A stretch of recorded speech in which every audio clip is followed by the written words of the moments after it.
오늘은 누가복음 9장 37절에서 50절까지 말씀입니다. 먼저 하나님의 말씀을 읽겠습니다. 이튿날 산에서 내려오시니 큰 무리가 맞을세. 무리 중에 한 사람이 소리질러 이르되 선생님, 청컨대 내 아들을 돌보아 주옵소서. 이는 내 외아들이니이다. 귀신이 그를 잡아 갑자기 부르짖게 하고 경련을 일으켜 거품을 흘리게 하며 몹시 상하게 하고야 겨우 떠나가나이다.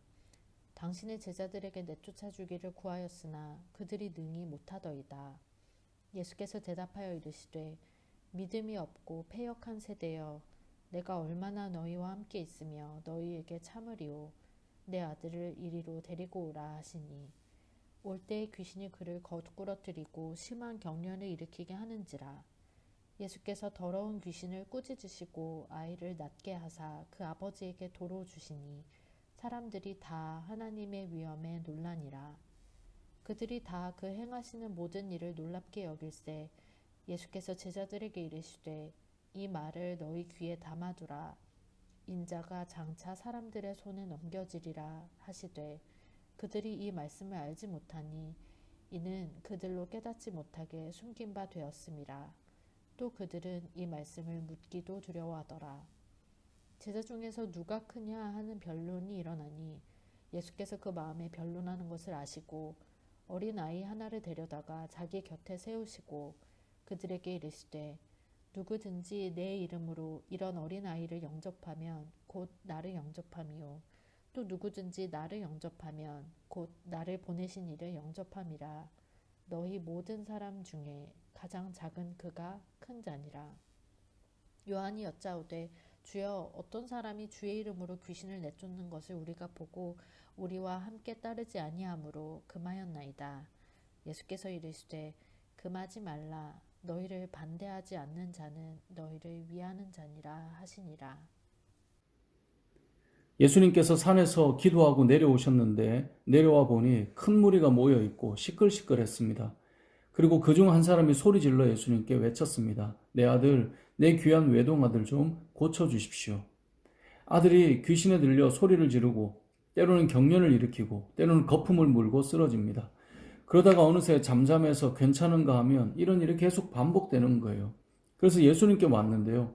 예수님은 그때 안 계셨고 제자들만 있었는데 예수님의 제자들이니 부탁을 드렸고 당연히 이 제자들이 귀신을 내쫓을 줄 알았는데 그렇지 못했다는 겁니다. 그래서 예수님께 부탁을 드리고 있는 것입니다. 예수님께서 제자들을 꾸짖으시고 이 아이를 낫게 하셨다라는 것이 오늘 본문의 내용입니다. 귀신이 떠나가고 회복이 되었습니다. 여러분, 왜 제자들은 이 아이를 고치지 못했을까요? 분명히 9장의 시작을 보면 제자들은 능력을 받았고 분명 병을 고치고 귀신을 쫓아내고 능력을 행했었습니다. 그런데 왜 이번에는 안 된 것일까요? 마가복음 9장을 보면 예수님께서는 기도 외에는 이런 종류의 일이 해결될 수 없다라고 말씀하십니다. 그러니까 우리가 어제 보았던 그 말씀, 결국 이 제자와 기도는 이 뗄 수 없는 관계입니다. 그러니까 우리가 어제 본 것처럼 결국 기도예요. 왜 이게 안 됐을까? 제자들은 왜 안 되었을까? 그래서 우리가 어제 본문에서 기도가 중요하다라고 하는 것을 이제 보았던 것이 오늘 내용의 연결선상에 있는 것입니다. 그런데 오늘 본문에서 또 한 가지 이유를 우리가 볼 수 있는데요. 그것은 제자들의 관심입니다. 이제 누가복음 9장 전체를 읽어보면 이 예수님께서 부르신 제자에 대한 이야기가, 이 제자도에 대한 이야기가 너무나 잘 담겨 있는데요. 기도를 통하여서 이 역사를 일으켜야 되는 제자들이 지금 어디에 관심이 있는가를 바로 연결해서 보여줍니다. 46절을 보면 제자들 사이에 논쟁이 일어났어요. 논쟁의 주제가 무엇이냐면 누가 더 크냐 하는 것입니다. 누가 더 크냐. 분명히 제자들을 부르신 것은 사명을 위해서였고요. 그 사명을 감당하기 위해 필요한 것이 무엇이었습니까? 자기를 부인하는 것이요.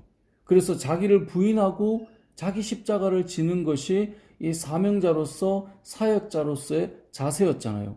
그런데 지금 이들의 관심은 뭐라고요? 자기 부인이 아니라 자기 드러냄, 자기 높임, 누가 더 크냐 이것이라는 거예요. 그래서 46절에 보면 이렇게 말씀하는 겁니다. 제자 중에서 누가 크냐 하는 변론이 일어나니, 그러니까 그들 중에 누가 더 크냐고 서로 논쟁하고 있는 것이죠.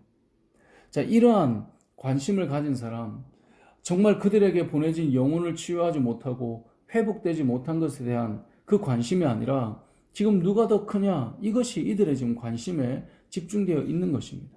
또한 49절을 보면 어떤 사람이 주의 이름으로 귀신을 내쫓고 있어요.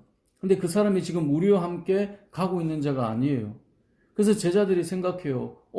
저 사람 우리와 지금 같이 길을 가고 있지 않은데. 그래서 귀신을 쫓아내는 일을 금했으면 좋겠는 거예요. 왜요? 지금 우리를 따르지 않는데 귀신을 쫓아내는 역사를 행하고 있으니까요. 이들의 마음은 영혼이 회복되고 치유되는 일에 관심을 가져야 하지만 그것이 아니라 예수님을 따르고 있는 자신들을 지금 따라오며 함께 가고 있느냐, 그는 우리와 함께 따르는 자가 맞느냐, 이게 더 중요한 거예요. 누가 더 크냐가 중요해졌고 우리와 함께 따르고 있느냐가 더 중요하다 보니 귀신이 떠나가고 치유되고 영혼을 살피는 일이 뒤로 밀려날 수밖에 없는 것입니다. 결국 이런 상태의 제자들에게서 아이를 고치는 일이 일어나지 않더라는 것입니다. 사실 이것은 세상에서도 마찬가지예요. 세상에서 정의와 공의를 이야기하고 외치다가 그 본질적인 이야기보다 어떤 저 사람이 나와 함께 하고 있지 않은데 그런 일을 하는 모습을 보면 그게 보기 싫어지기도 하고요. 그걸 아예 못하게 하고 싶기도 해요. 누가 더 크냐를 논쟁으로 삼고 싶기도 해요. 이러면 본질이 뒤로 밀려나요. 그들은 늘 이야기하죠. 본질을 위해서 필요하다고. 하지만 오늘 성경을 보면 그렇게 말씀하고 있지 않아요. 오늘 본문 말씀은 분명하게 누가 더 크냐, 우리와 함께 따라오고 있느냐, 우리와 함께 가고 있느냐, 이것이 더 중요한 것이 아니라 귀신이 떠나가고 치유되고 영혼을 살피는 것, 그것이 더 중요하다라는 것을 알려주고 있는 것입니다. 예수님을 믿는 자들은 모두 예수님께서 부르신 제자들입니다. 제자들에게는 능력과 권위를 주셨다고 말씀하셨습니다. 왜요? 사명을 위해서요. 그리고 그 사명을 감당하기 위해 우리가 기억할 것이 무엇이었죠? 기도하는 것입니다.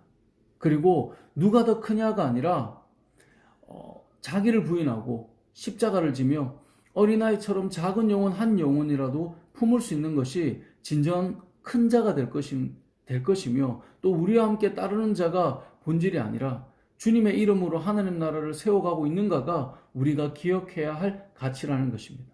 그런 면에서 복음을 전하고 있는 이웃 교회를 우리는 기뻐할 줄 알아야 됩니다. 간혹 우리는 교회와 교회가 어떤 경쟁하고 함께 기뻐하지 못하고 연합하지 못하는 모습을 보이곤 합니다. 왜요? 우리라고 하는 이 소중함 때문에 우리가 하고 있는 그 본질적인 가치를 우리가 잃어버리기 때문에 그런 것입니다. 본질이 무너지지 않도록 해야 할 것입니다.